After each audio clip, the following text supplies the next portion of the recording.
Hi guys, இன்னைக்கு நம்ம பொருட்டோ blue text chapter 7 தான் பார்க்க போறோம். இந்த சாப்டர் பார்க்கறதுக்கு முன்னாடி இதுக்கு முன்னாடி சாப்டர் என்ன பார்க்கலனா அந்த சாப்டரோட லிங்க் டிஸ்கிரிப்ஷன்ல தரோம். அந்த சாப்டரையும் பார்த்துட்டு வந்துருங்க. அப்பதான் நாங்க சொல்றது உங்களுக்கு புரியும். சரி வாங்க வீடியோக்குள்ள போயிடலாம்.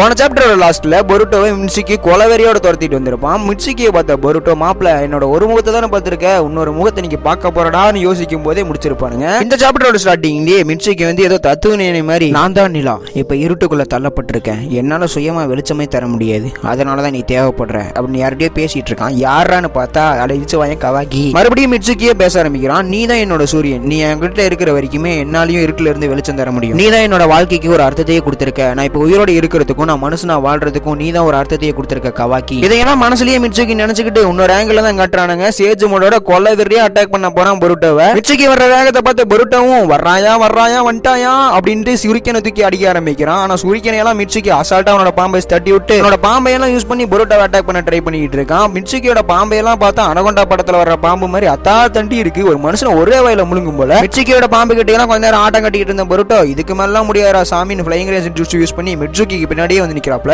பின்னாடி வந்த நம்ம பொருட்டோ வணக்கம் டி மாப்ளே அப்படின்னு ஒரு வணக்கத்தை போட்டு, தம்பி கவாக்கி எங்க, நான் அவனை தான் இங்க வருவான்னு எதிர்பார்த்தேன், ஆனா நீ வந்து நிக்கிறியே. அதுக்கு மிட்சுகியும் இப்ப அதனால என்ன, இங்க இருக்கிற நான் தானே, உனக்கு முன்னாடி யார் இருக்குதுன்னு தெரியுதுல்ல அப்படின்னு மிரட்டும் போது மறுபடியும் நம்ம பொருட்டோவுக்கு மைண்ட் ட்ரான்ஸ்ஃபர் ஜூட்ஸு மூலமா சிக்கமாரு பேச ஆரம்பிக்கிறாரு. மிட்சுகிக்கு உன்னை இந்த இடத்துல இருந்து தப்பிக்க வரதுல விருப்பமே கிடையாது. கவாக்கி மட்டும் அவன் கூட வந்திருந்தானா கவாக்கியோட ஆரவை உன்னால ஈஸியா சென்ஸ் பண்ண முடியும். அதனாலதான் கவாக்கி அவனோட பாம்பை யூஸ் பண்ணி அந்த இடத்துல மயக்கம் போட்டு அவன் மட்டும் வந்திருக்கான். கொஞ்சம் ஜாக்கிரதையா இருந்துக்கும், மிட்சுகி இந்த இடத்துல உன்னை பயங்கரமா தாக்க போறான்னு சிக்கமாரு சொல்லி முடிக்கும் போது, ஓ இதனாலதான் கவாக்கி இங்க வரலையா, மிட்சுகியோட பாம்புக்கு தான் இதுக்கு நான் நன்றியே சொல்லணும். மிட்சுகியோட பாம்பு மட்டும் அவனை மட்டையாக்கலானா எனக்கு 2 தொல்லை, என்ன 2 பேரும் சமாளிக்க வேண்டியதா இருந்திருக்கும். மட்டையாயிட்டானா போட்டு தள்ளிட்டான்லாம் நினைச்சிடாதீங்க, ஜஸ்ட் மயக்கம் தான் இருக்கான் நம்ம கவாக்கி. பொருட்டோட அட்டாக் எல்லாம் பார்த்த மிட்சுகியும் இப்பதான் உன்னோட பவர் லெவல் என்னன்னே எனக்கு தெரியுது, இதனாலதான் கோடை துண்டக்கணம் துணியக்கணம் தெரிச்சு ஓடிட்டான். கவாக்கி வந்து உனக்கு மேட்சே கிடையாது, கவாக்கி உன்னை விடவே பவர் லெவல்ல ரொம்பவே கம்மியா இருக்கும், அவன் மட்டும் உன்னை அட்டாக் பண்ண வந்திருந்தானா அது தற்கொலைக்கு சமம், அவனை கொல்றத நான் அனுமதிக்கவே மாட்டேன் அப்படின்னு சொல்லி முடிக்கும் போதே பொருட்டோ பேச ஆரம்பிக்கிறான். அப்படி இல்ல மிட்சுகி, கவாக்கியால என் முன்னாடி நிக்க முடியாதுன்னா ஒன்னாலே கண்டிப்பா எனக்கு அகைன்ஸ்டா நிக்கவே முடியாது, சோ இந்த சண்டைக்கு அர்த்தமே கிடையாது. மறுபடியும் மிட்சுகியே சொல்ல ஆரம்பிக்கிறான். நான் கவாக்கி இங்க வரவிடாததுக்கு இன்னொரு காரணமும் இருக்கு, நான் உயிரோட இருக்கிற வரைக்கும் கவாக்கியை நான் சாக மாட்டேன், அதனாலதான் அவனை வரவிடல. அதுக்கு பொருட்டோவும் அப்படியா என்னடி சொல்ற என்ன சொல்ற அப்படிங்கும்போது மிட்சுகி உடனே அது எனக்கும் அவனுக்குமானதுன்னு சொல்லிட்டு பாம்பெல்லாம் விட்டு அட்டாக் பண்றான். அந்த பாம்பு எல்லாமே ஸ்னேக் லோன்ஸா மாற ஆரம்பிக்குதுங்க. என்னது ஸ்னேக் லோன்ஸா, தக்காளி இன்னும் எத்தனை அட்டாக்கட ஒளிச்சு வச்சிருக்க,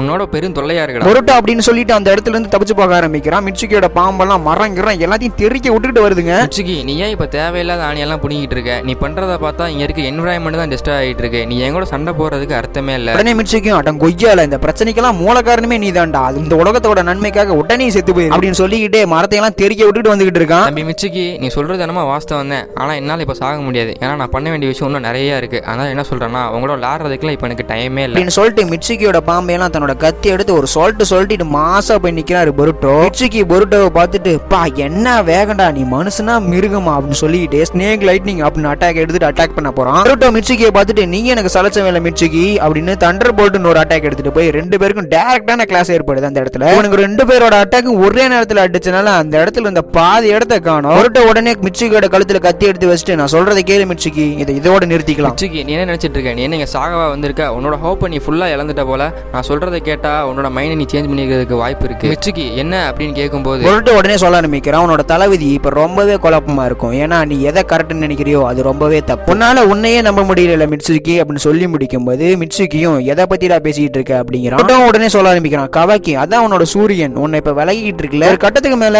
அது உன்னை விட்டு தனியாவே பிரிஞ்சு போயிடும், அதைத்தானே நீ இப்ப ஃபீல் பண்ணிட்டு இருக்க அப்படிங்கும்போது நம்ம சிக்கமாரோ தான் காட்டுறாங்க. சிக்கமாரோ ஈனோ கிட்ட பேச ஆரம்பிக்கிறான். உன்னால மிட்சுகியோட வயசு என் கூட கனெக்ட் பண்ண முடியுமா, ஏன்னா அவனுக்கு 2 பேர் பேசுறது நான் கேட்கணும்னு நினைக்கிறேன்.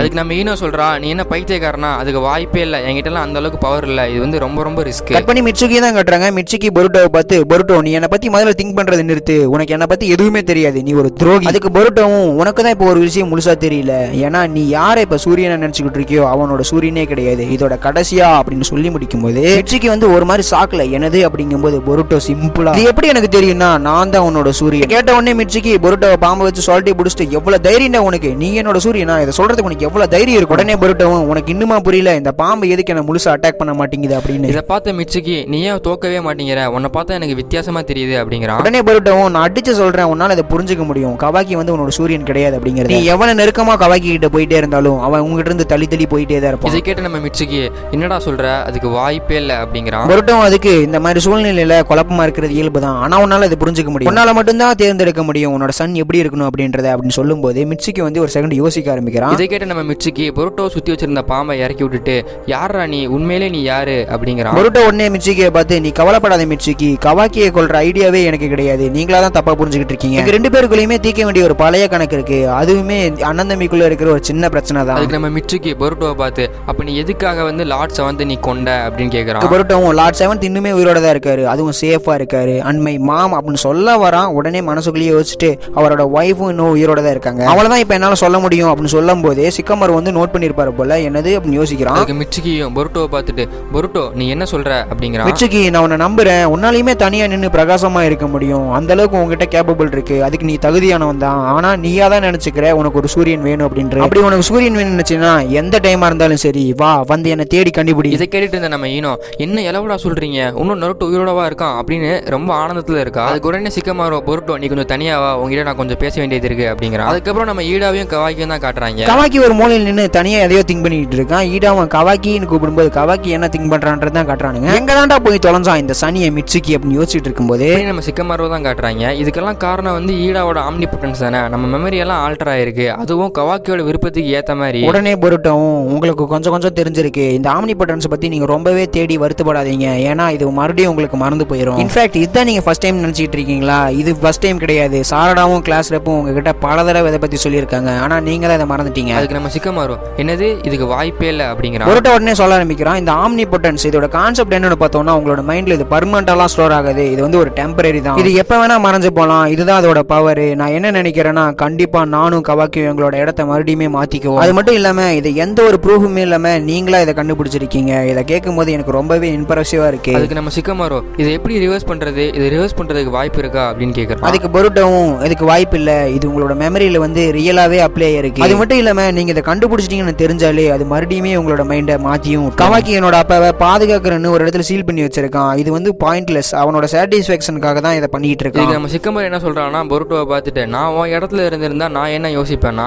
நருட்டோவை காப்பாத்திட்டு அப்படியே கவாக்கியை கொல்லணும்னு தான் நினைப்பேன் அப்படிங்கிற. அதுக்கு நம்ம பொருட்டோம் அவன் வேணா என்ன கொல்லணும்னு நினைக்கலாம், நான் அப்படி நினைக்கல, நான் என்ன நினைக்கிறேன்னா அவனை திருத்தணும்னு தான் நினைக்கிறேன், அதுதான் எனக்கு முக்கியம். நம்ம சிக்கமாரோ பொருட்டோ கிட்ட சொல்றான், நீ சொல்றது எனக்கு புரியுது, ஆனா நீ மட்டும் கவாக்கியை கொல்லலனா உங்க அப்பாவை கொண்ட பழி உன்னை வந்து துரத்துக்கிட்டே தான் இருக்கும் அப்படிங்கிற. ஆம்னிபொட்டன்ஸ் ஒண்ணுமே இருக்குனால அது கவாக்கிக்கு ரொம்பவே சாதகமா இருக்கு, அதனால நான் உன்னை மறுபடியுமே துரோகியா தான் பார்த்தாகணும், அதனால நீ வந்து எங்கிட்ட தள்ளியேறு, அது உனக்கு ஓகே தானே பொருட்டோ அப்படிங்கிற. அதுக்கு பொருட்டும் ஓகே ஃபைன், இதை பத்தி எனக்கு எந்த கவலையுமே இல்லை அப்படின்னு சொல்றான். அடுத்ததா கட் பண்ணி நம்ம சிஞ்சுஸை தான் கட்டுறாங்க. அதுல மெயின் சிஞ்சுவான ஜூடாவை தான் கட்டுறாங்க. அந்த நாய் எதுமா ஐன்ஸ்டீன் மாதிரி எல்லா புக்கையுமே எடுத்து வச்சு படிச்சுன்னு உட்காந்துருக்கான், கிட்டத்தட்ட 100 புக்கு மேல படிச்சே தூக்கி போட்டிருப்பான் போல. ஜூடா சொல்லிட்டு இருக்கான், இந்த உலகத்தை பத்தி தெரிஞ்சுக்க எனக்கு அதிகமா நாலேஜ் வளர ஆரம்பிக்குது, நாலேஜ் வளர எனக்கு நிறைய கொஸ்டின்ஸ் வருது, அந்த கொஸ்டினை பத்தி தெரிஞ்சுக்க மறுபடியும் எனக்கு ஒண்ணுமே தெரியாது அப்படின்னு சொல்லி முடிக்கிறான். இவன் சொல்றத பார்த்தா பாக்குற நமக்கு தான் ஒரு அளவும் புரியாது போல. சரி நம்ம மறுபடியும் கதைக்குள்ளேயே போயிடலாம். இந்த நாய் இன்னுமே சொல்லி முடிக்கல, மறுபடியும் சொல்லிக்கிட்டே தான் இருக்கான். நான் ஒரு விஷயத்தை கத்துக்க இன்னுமே எனக்கு ஆர்வம் அதிகமாகிட்டே தான் போயிட்டு இருக்கு. ஆனா ஒண்ணு, நான் எவ்வளவுதான் இந்த புக்கையெல்லாம் படிச்சாலும் என்னோட கேள்விக்கான ஆன்சர் மட்டும் இந்த புக்ல கிடையவே கிடையாது. சரி